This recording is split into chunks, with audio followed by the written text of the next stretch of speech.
Hi friends, எல்லோருக்கும் வணக்கம். நம்ம இன்னைக்கு பார்க்க போறது என்னன்னு பாத்தீங்கன்னா ஓப்பனோ பிராக்டிஸ். இந்த ஓப்பனோ டெக்னிக்கை நம்ம லைஃப்ல எப்படி அப்ளை பண்றது, அதை அப்ளை பண்றதுனால நம்மளால என்னென்னலாம் ஈர்க்க முடியும், அதை எப்படி பயன்படுத்தணும், இன்னும் பயன்படுத்தி எனக்கு எந்த ரிசல்ட்டும் கிடைக்கலன்னா இந்த வீடியோ உங்களுக்கு தான். இதுல பாத்தீங்கன்னா இந்த ஓப்பனோ பிராக்டிஸை பயன்படுத்துறதுக்கு முன்னாடி சின்ன எக்ஸாம்பிள் சொல்றேன். ஓப்பனோ பிராக்டிஸ் பயன்படுத்தும் போது நம்ம ஒரு பொருளை ஈர்க்கிறதுக்காக, ஒரு அட்ராக்ஷனுக்காக நம்ம பண்றோம்னா அது நம்ம கிட்ட வர்றதுக்கு நம்ம முதல் அட்ராக்ஷன் பவர் இருக்கணும். ஒரு காந்தத்தை எடுத்து நீங்க ஒரு இரும்பை ஈர்க்கணும்னா அந்த காந்தத்துல இரும்பை ஈர்க்கிறதுக்கான சக்தி இருக்கணும். அந்த காந்தமே இரும்பை ஈர்க்கிறதுக்கான சக்தி இல்லைன்னா அந்த இரும்பு காந்தத்துல ஒட்டாது. இது உங்களுக்கு புரியும் நினைக்கிறேன். அதே மாதிரிதான் நம்ம ஒரு பொருளையோ, ஒரு ரிலேஷன்ஷிப்போ, ஒரு மணியோ, எதுக்காவது நம்ம இந்த ஓப்பனோ பிரேயர் பண்ணும்போது, இந்த அட்ராக்ஷன் பண்றதுக்காக நம்ம இந்த பிராக்டிஸ பண்ணும்போது நம்ம கிட்ட வரணும்னா அந்த ஈர்க்கிறதுக்கான எனர்ஜி லெவல் நம்ம கிட்ட இருக்கு. நீங்க சீக்ரெட் புக் கூட படிச்சிருக்கலாம். அதுல எப்படி ஈர்ப்பு விதிகளை பத்தி நல்ல தெளிவாவே சொல்லியிருப்பாங்க. நம்ம எவ்வளவு தெரிஞ்சுக்கிறன்றது முக்கியம் கிடையாது, எப்படி பயன்படுத்துறதுதான் முக்கியம். நீங்க இப்போ ஒரு எக்ஸாம் எழுத போறீங்கன்னா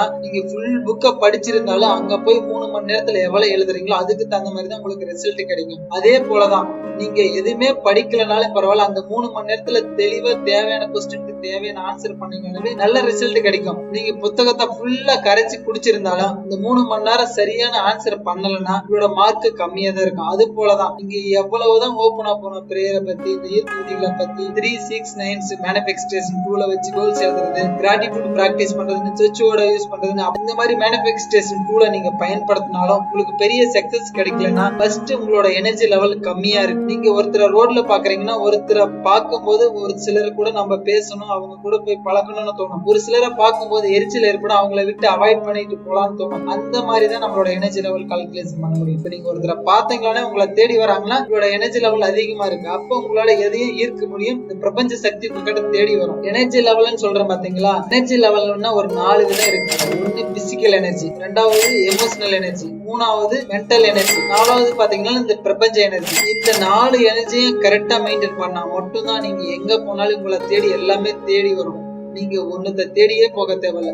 உங்களை ஈஸியா எல்லாத்தையுமே நீங்க நினைச்சாவே உங்களால அட்ராக்ட் பண்ண முடியும். ஈஸியா செய்யறத சக்சஸ் பண்ணிட்டு போயிட முடியும். ஃபர்ஸ்ட் பிசிக்கல் எனர்ஜினா உங்க பாடி லெவல்ல எப்பவுமே ஆக்டிவா சுறுசுறுப்பா இருக்கணும். எப்பவுமே ஒரு குதிரை பாத்தீங்கன்னா வேகமா ஓடிட்டே இருக்கும். அது எப்பவுமே சோர்வா இருந்து யாருமே பார்த்தது கிடையாது. அதோட மசில்ஸ், அதோட கால்கள், அதோட உடம்பு எல்லாமே ஒரு சுறுசுறுப்பா, ஒரு உற்சாகத்தை கொடுக்குற மாதிரிதான் இருக்கும். அதே மாதிரிதான் இதுதான் பிசிக்கல் எனர்ஜி. அந்த அளவுக்கு உங்க பாடி லெவல் நல்லா இருக்கும். அதே மாதிரி எமோஷனல் எனர்ஜி. எமோஷனல் எனர்ஜின்னு பாத்தீங்கன்னா நீங்க ரோட்ல ஒருத்தர் போறாங்க, வண்டி குறுக்க வருதுன்னா அந்த இடத்துல நீங்க கோவப்பட்டீங்கன்னா உங்களோட எமோஷனல் எனர்ஜி கம்மியா இருக்கு. ரிலேஷன்ஷிப்போ, ஒரு ஜாபோ, இல்ல இன்கிரிமெண்ட், சேலரியோ, இல்ல பர்ஸோ ஏதோ மிஸ் பண்ணிட்டீங்கன்னா, இல்ல குறைஞ்சிச்சுன்னா அந்த இடத்துல நீங்க சோர்வாவும் ரொம்ப ஃபீல் பண்ணி உட்காந்துட்டு இருந்தீங்கன்னா, ஒரு ரிலேஷன்ஷிப்புக்காக அழுதுட்டு இருந்தீங்கன்னா அங்க உங்களோட எமோஷனல் எனர்ஜி ரொம்ப வீக்கா இருக்கு. முதல் பிசிக்கல் எனர்ஜி, ரெண்டாவது எமோஷனல் எனர்ஜி. ரெண்டுத்தையும் மேனேஜ் பண்ணுங்க. இந்த ரெண்டுத்தையும் மேனேஜ் பண்ணாதான் உங்களோட மென்டல் எனர்ஜி அதிகமா இருக்கு. பிசிக்கல் எனர்ஜி, எமோஷனல் எனர்ஜி உங்க கண்ட்ரோல் இருந்துச்சுன்னா மென்டல் எனர்ஜி ஆட்டோமேட்டிக்கா உங்களோட இன்க்ரீஸ் ஆகும். ஒரு நினைச்ச திங்க் பண்றது, அதை பத்தி பிளான் பண்றது, அதுக்காக செயல்படுத்துறது, ஒரு கிரிட்டிக்கலான சிச்சுவேஷனை நல்லபடியா முடிவு எடுக்கிறது, அடுத்தவங்களுக்கு சொல்யூஷன் தர்றது, அது மாதிரி உங்ககிட்ட நிறைய மென்டல் எனர்ஜி இன்க்ரீஸ் ஆகும். உங்களுக்கு இருக்கிற பிரச்சனையை உங்களால சால்வ் பண்ண முடியல, கண்டிப்பா உங்களால சால்வ் பண்ண முடியாது. அதே உங்க பிரச்சனையை உங்களால சால்வ் பண்ணாம அடுத்தவங்க பிரச்சனையை உங்களால போய் சால்வ் பண்ண முடியாது. இந்த உலகத்துல இருக்கிற பிரச்சனையை சால்வ் பண்ண முடியாது. உங்களுக்கு என்ன பிரச்சனைன்னு நோட் பண்ணி பாருங்க. அதை எப்படி சால்வ் பண்ணலாம், எப்படி முடியும், கண்டிப்பா எல்லா வித பவரும், எல்லா வித சக்தியும் உங்ககிட்ட இருக்கு. அதை நீங்க பிலீவ் பண்ணி அதை முயற்சி செய்யும் போது தான் முடியும். இந்த physical energy, emotional energy, mental எனர்ஜியை கண்ட்ரோல் பண்ணிட்டீங்கன்னா போதும், ஆட்டோமேட்டிக்கா யூனிவர்ஸ் எனர்ஜி கிடைச்சிடும். இந்த பிரபஞ்ச சக்தி மட்டும் உங்ககிட்ட இருந்ததா போதும், உங்களுக்கு தேவையானதா இருக்க முடியும். இந்த 4 வித எனர்ஜி இருந்தா மட்டும்தான் நீங்க பிராக்டிஸ் பண்ற இந்த ஓப்பனோ, இந்த மேனிஃபெஸ்டேஷன் டூல், சீக்ரெட், சுவிட்ச் போர்டு எல்லாமே உங்களுக்கு வேலை செய்ய ஆரம்பிச்சிடும். நீங்க ஓப்பனோன்னு சொன்ன பாத்தீங்களா? இதில் 4 வித சென்டென்ஸ் தான் இருக்கு. 4 வித சென்டென்ஸா நீங்க உள் மனசுல, ஆள் மனசுல எப்படி நீங்க சொல்ல போறீங்களோ இந்த ஃபீலிங்ஸ் தான் ரொம்ப முக்கியம். உங்களோட எனர்ஜி லெவலை இன்க்ரீஸ் பண்ணுங்க. ஃபர்ஸ்ட் உங்க செல்ஃபுக்காக சொல்லிக்கணும். இந்த 4 சென்டென்ஸ் என்னன்னு பாத்தீங்கன்னா, I am sorry, please forgive me, thank you, I love you. இந்த 4 வார்த்தைகளை நீங்க சொல்லும் போது உங்களோட மனசு ரொம்ப ரொம்ப ஃபீல் பண்ணி சொல்லணும். ஐ எம் சாரின்னு சொல்லும் போது, இல்ல உங்களையே எடுத்துக்காங்க, உங்களுக்கு நீங்க செஞ்சிருக்கிற இது வரைக்கும் நல்ல எண்ணங்களை கொடுக்காம கெட்டதே கொடுத்து நீங்களே உங்களுக்கே கெடுதல் செஞ்சிருப்பீங்க. அப்ப நீங்க என்ன பண்ணணும்? சாரி, என்ன மன்னிச்சிருன்னு அப்படி உங்களுக்குள்ளே நீங்க அந்த ஃபீலிங்கோட சொல்லணும்.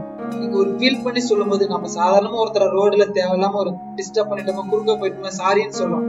அந்த மாதிரி ஒருத்தருக்கே சொல்லும் போது உங்களுக்கு சொல்லும் போது எப்படி சொல்லணும்? சாரி அப்படின்னு நல்ல உள் மனசுல ஃபீல் பண்ணி சொல்லணும். அந்த ஃபீலிங்ஸ் தான் ரொம்ப முக்கியம். அப்படி சொல்லும் போது அந்த ஃபீலிங்ஸோட சேரும்போது உங்ககிட்ட இருக்கிற நெகட்டிவ் எனர்ஜி எல்லாம் ரிமூவ் ஆயிடும். பழைய சிந்தனைகள், தேவையில்லாத முழுக்கை கொடுத்திருக்கிற எனர்ஜி எல்லாமே குறைச்சு. அடுத்து please forgive me. Second sentence please forgive me போது இது வரைக்கும் தப்பு செஞ்சிருந்தா என்ன மன்னிச்சிரு. நம்ம யாரோ ஒரு தேர்ட் பர்சன் கிட்டயோ இல்ல ஏதாவது ஒருத்தர் கிட்டே போய் சொல்லும் போது நம்ம எவ்வளவு ஃபீல் பண்ணி சொல்றோம். அதே மாதிரி உங்களுக்கு நீங்களே சொல்லிக்கங்க. சாரின்னு சொல்லிட்டு அதை ப்ளீஸ் ஃபர்கிவ் மீன்னு சொல்லுங்க. இந்த ஃபர்கிவ் மீன்னா நம்ம கிட்ட இருக்கிற என்ன கெட்ட எண்ணங்கள், நம்ம முன்னாடி செஞ்ச தவறுகள் எல்லாம் மறந்துரு. ப்ளீஸ் என்கிட்ட அது மறந்துரு, மறுபடியும் அதை திருப்பி கொண்டு வராத. இப்ப நம்ம ஒருத்தர் கூட சண்டை போட்டோம்னா அவங்க கேட்ட சாரி சொன்னாலே திரும்பி அந்த பழைய சண்டைகளை வந்து நினைவுக்கு வரும். அதை மறக்கணும்னா அதுக்காக தான் இந்த ப்ளீஸ் ஃபர்கிவ் மீன்னு சொல்றது. இதை ஃபீல் பண்ணி எப்படி சொல்றீங்களோ அதுதான் கிராட்டிடியூடும் ஃபீலிங்ஸும் ரொம்ப ரொம்ப முக்கியமானது வந்து இந்த ஃபர்கிவ்னஸ்க்கு. அப்புறம் தேர்ட் ஒன் பாத்தீங்கன்னா தேங்க்யூ. பாத்தீங்கன்னா நம்ம எல்லாத்துக்குமே சொல்லலாம். நம்ம திடீர்னு ஒரு பேங்க்குக்கு போறோம், ஒரு பேனா வாங்கி எழுதுறோம், அப்போ ஒரு தேங்க்ஸ் சொல்றோம். சாதாரண ஒரு செகண்ட் ஒரு சைன் போடுறதுக்கு கொடுத்த பேனாவுக்கு நம்ம தேங்க்யூ சொல்லும் போது அப்ப நம்ம கூட இந்த பாடி நம்ம கூட எத்தனை வருஷமா நம்மளுக்காகவே உழைக்குது, நம்மளுக்காகவே திங்க் பண்ணுது, நம்மள மட்டுமே நினைக்குதுன்னும் போது நம்மளுக்கு நம்மளே அப்ப எவ்வளவு தேங்க்ஸ் சொல்லணும். தேங்க்யூ அப்படி ஃபீல் பண்ணி சொல்லணும்.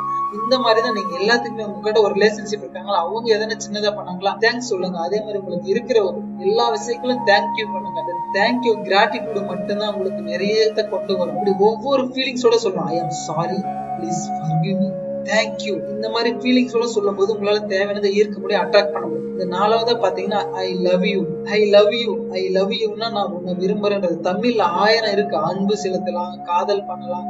இது மாதிரி ஒரு அன்புன்றதுக்கு லவ்வுக்கு நிறைய மீனிங் இருக்கு. ஆனா இப்போ இருக்கிற ஜெனரேஷன் எல்லாமே லவ்னாவே ஒரு காதலோட சேர்த்து காமத்தை கொண்டு வந்து அதோட எண்ணங்களே மாத்திட்டாங்க. நீங்க ஐ லவ் யூன்னு சொல்லும் போது ஒரு விஷயத்தை விரும்பும் போது லவ் பண்ணி பாருங்க. உங்களுக்காக இந்த கிராட்டிடியூட் பிராக்டிஸ் பண்ணும்போது, இந்த ஓபன் அப் பிரேயர் பண்ணும்போது ஒரு கண்ணாடியில பார்த்துட்டு உங்களை முதல்ல I am sorry, please forgive me, thank you, I love you உங்களுக்கு நீங்களே சொல்லும் போது அந்த பிராக்டிஸ், அந்த எனர்ஜி லெவல் அதிகமாகும். இந்த ஓபன் அப் பிரேயரை உங்களுக்கு நீங்களே செல்ஃபா சொல்லும் போது my dear self, I am sorry, please forgive me, thank you, I love you அப்படின்னு ஃபீல் பண்ணி சொல்லுங்க. உங்களை நீங்களே கண்ணாடியில பார்த்துட்டு ரசிங்க. செல்ஃப் லவ் தான் பெஸ்ட் லவ். உங்களை நீங்க விரும்பினா மட்டும்தான் உங்களை இன்னொருத்தர் விரும்புவாங்க. உங்களையே உங்களுக்கு பிடிக்கலன்னா இன்னொருத்தருக்கு எப்படி பிடிக்கும்? அந்த மாதிரி உங்களை நீங்களே லவ் பண்ணுங்க, உங்களை நீங்களே ரசிங்க, உங்களை நீங்களே செல்ஃப் டெவலப்மெண்ட் பண்ணுங்க. உங்களை நீங்களே லவ் பண்ணும்போது உங்களை எல்லாருக்குமே பிடிக்கும். நீங்க எதிர்பார்க்கிற பர்சன் உங்க கிட்ட தேடி வருவாங்க. இந்த 4 வார்த்தை ரொம்ப ரொம்ப முக்கியமானது. I am sorry, please forgive me, thank you, I love you. இந்த 4 வார்த்தையும் அன்போடும் நன்றி உணர்வோட சொல்லும் போது உங்களுக்கு தேவையானது எல்லாத்தையுமே இருக்க முடியும். இல்ல ஹெல்த்துக்கு பண்ணலாம், மணிக்கு பண்ணலாம், செல்ஃப் டெவலப்மெண்ட் பண்ணலாம், நம்மளோட எனர்ஜி லெவல் இன்க்ரீஸ் பண்ணலாம், ஒரு ரிலேஷன்ஷிப் இன்க்ரீஸ் பண்றதுக்கு பண்ணலாம், ஒரு எக்ஸாம் எழுதுறீங்களா அதுக்கு பண்ணலாம். எல்லாத்துக்குமே இந்த ஓபன் அப் பிரேயர் பண்ணலாம். இந்த ஓபன் அப் பிரேயரை நான் எப்ப பண்ண ஆரம்பிச்சுன்னா அப்ப இருந்து என்னோட லைஃப் பயங்கரமா வேற லெவல் இன்க்ரீஸ் ஆயிருக்கு. ஒருத்தரா நீங்க பார்க்கும் போது அவங்கள தேடி போய் அவங்க கூட பேசணும், அவங்க குரலை கேட்கணும், அவங்க கூட இருக்கணும்னு தோணும். அந்த மாதிரி உங்களோட எனர்ஜி லெவல் இன்க்ரீஸ் பண்ணுங்க.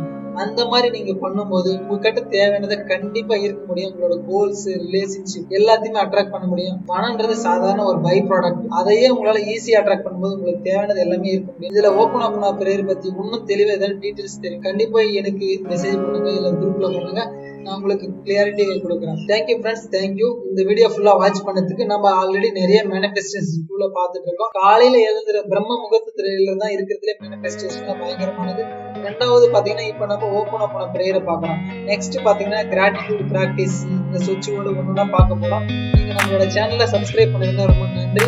எல்லாத்தையுமே இந்த ஓபன் அப் பிரேயர்ல நம்ம அஃபர்மேஷன் ஒண்ணுனா வெளியிட்டு இருக்கோம். ஃபர்ஸ்ட் பாத்தீங்கன்னா மணிக்காக இந்த ஓபன் அப் பிரேயர் போட்டோம். ரெண்டாவது பாத்தீங்கன்னா செல்ஃபுக்காக போட்டோம். ஏன்னா நம்ம தான் அந்த அட்ராக்ஷன் பவர், ஈர்க்கக்கூடிய சக்தி நம்ம கிட்ட தான் இருக்கு. நம்மளோட எனர்ஜி லெவல் அதிகமா இருந்தா மட்டுமே எல்லாத்தையுமே ஈர்க்க முடியும். அதே போல நெக்ஸ்ட் ரிலேஷன்ஷிப், மணிக்கு, வெல்த்துக்கு ரிலேஷன்ஷிப் இருக்கணும்னா ஓபன் அப் பிரேயர் பண்ணுவோம். அதை நீங்க நம்மளோட சேனலை சப்ஸ்கிரைப் பண்ணிடுங்க, கண்டினியூ பண்ணுங்க. எல்லாமே பிராக்டிஸ்ல கரெக்டான டைம்ல அமைதியான நேரத்துல போன போட்டு நீங்க கேளுங்க. Thank you friends, thank you, thanks for வாட்சிங்.